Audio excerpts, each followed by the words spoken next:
Hello everybody, I'm Jeanette and you're visiting the Neals Homestead. Thanks for coming around. I've been trying to make the meat in my freezer shelf stable so that I don't have to depend on the electricity to have meat available to my family. And I've done a lot of chicken, I've done beef and pork, and a while back I got a good deal on some bacon. So I'm going to show you how I'm doing it.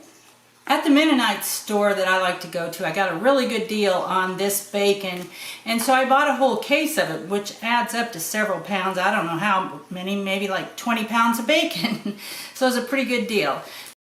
The packages, each one of them weigh 1.5 pounds, so I put 3 of them in here. So that adds up to 4.5 pounds that I thawed out first, and then I put it in my roaster. I stuck it in my oven and checked it and turned it every 15 minutes until it reached about this stage where it's about half done. It's still limp, but as you can see, a lot of the grease has cooked out of it. I washed up my jars, so I'm ready to start putting the meat in there. The bacon's cooled off enough that I can handle it without burning myself. So what I'm going to do is pick up as many pieces as I feel like I can put into my jar. I'm going to try 6, I think.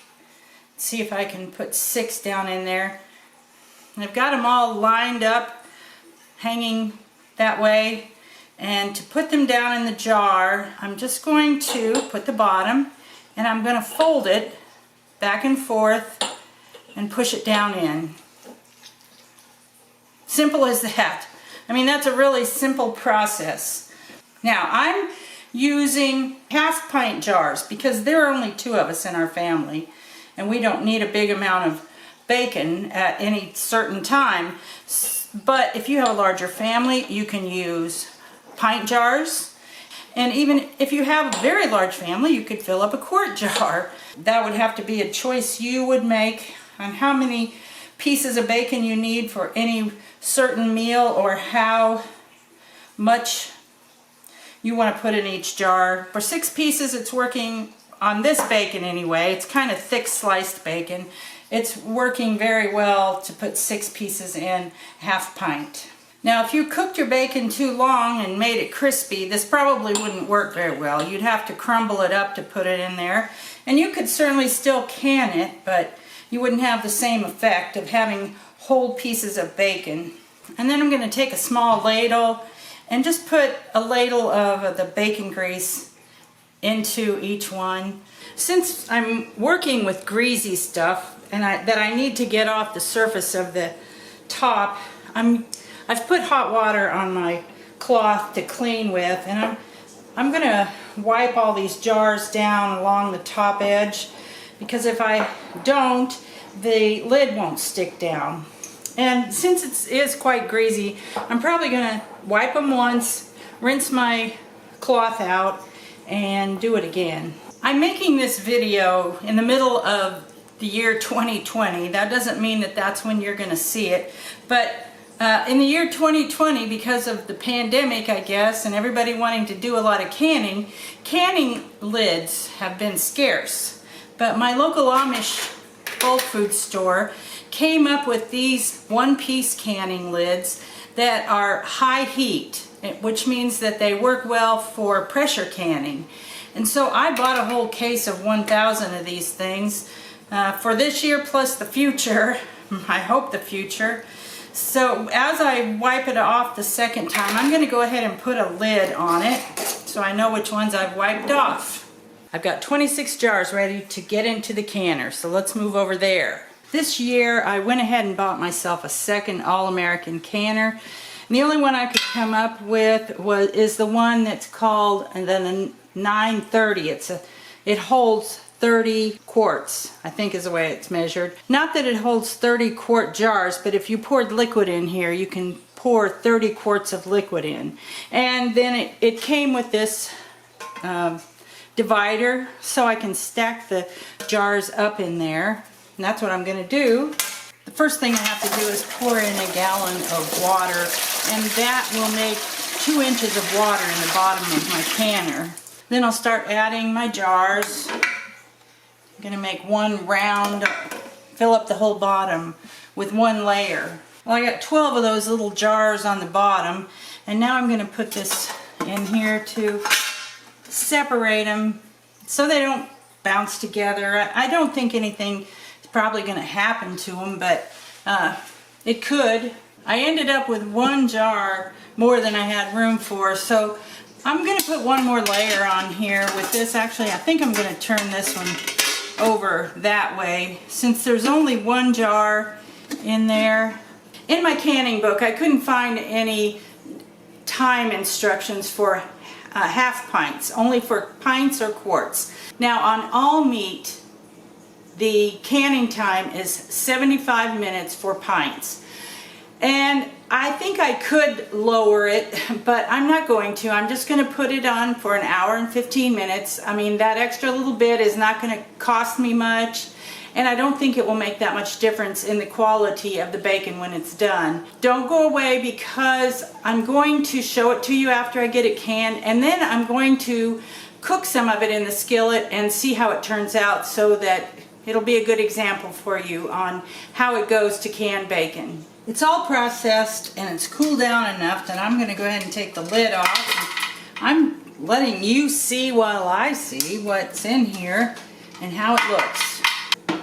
Well, my one jar on top is still there, so we'll look at it first. That looks like it cooked quite a bit more. It's a lot browner than it was. Well, here we go. Let's see. Looks browner than it was when I put it in there, and maybe some more of the grease cooked out of it. Okay, I'll get all these out, and the next step that I'm going to show you is opening up one that has cooled and frying it in the skillet so that I can see if it looks like regular bacon or not. Hey, good morning. I decided to wait until the next day to open this up and see what it looks like and to show you too. Well, I did two different kinds of bacon yesterday. This is the kind of bacon that I showed you that was frozen in the 1.5 pound packages. It was a flavored bacon, and the grease in it was a little bit like orangey color instead of a normal white on normal unflavored bacon. Now this bacon, you can see it here, it was actually a bacon that was given to me, and it was partially cooked bacon that was on parchment pages. I think it's what they use in restaurants. So I didn't heat that up or anything before I did it. I just did it the way I showed you how I did the other. And with this, I didn't add any extra bacon grease, but a little bit cooked out, you can see on the bottom. This bacon looks a lot more crisp, and I think this bacon is not going to be crisp at all, but I want to open it up and see what happens. They all sealed, which I'm happy about. I've got a little spatula, that rubber spatula. I'm going to go around and put it out. I think having the idea that I'm just going to pull out whole pieces of bacon is probably not going to work. Let's see if I can spread this out. Now there are 6 pieces here, remember? And I can see it's just all falling apart. So it's not going to be strips of bacon, that's for sure. Which I don't really care. I mean, it tastes the same, it eats the same. Now let me get my hands washed and open that other one. Get this one opened. And it's like more of a shrunk up wad in there. Plus, this is a different kind of jar. It's not the straight sided jar. It gets bigger down at the bottom than it is up at the top. Actually, this is holding together in pieces much better than the other that cooked in a lot of grease, because I added extra grease to that. I'm actually surprised. I expected this one to just crumble apart when I took it out, but it has stayed more of the shape of the pieces that it was. So I'm thinking adding the extra grease to that is not the best thing to do if you want any kind of bacon that's going to hold together. Next time I do this, I'm going to not put grease in there and see how it goes. This is the bacon that And I need to get that out of there because it's going to burn if I don't pretty quick. I've got the burner turned way down, but I cooked it. It doesn't need cooking, it just needs heating up. This is the bacon that I partially cooked in my oven that just fell apart. But, you know, I like to cook bacon like that in eggs and all kinds of things. And actually, old guy can eat bacon like this more readily than he can eat a strip of bacon. I think it's good. I think I'm good with that. Now, I'll say if you're having company and you're gonna fix your company some bacon and eggs, you probably wouldn't want to serve them this because it doesn't come out in normal strips, and unless you mix it in with some scrambled eggs, which is a great way to serve bacon. I wouldn't recommend doing this for company, but for home use, in a long-term storage kind of deal, it's very shelf stable. It's going to stay there for years and still be safe to eat. I recommend doing this, and I'm going to do it some more myself. So thanks for joining me, and I'll see you next time.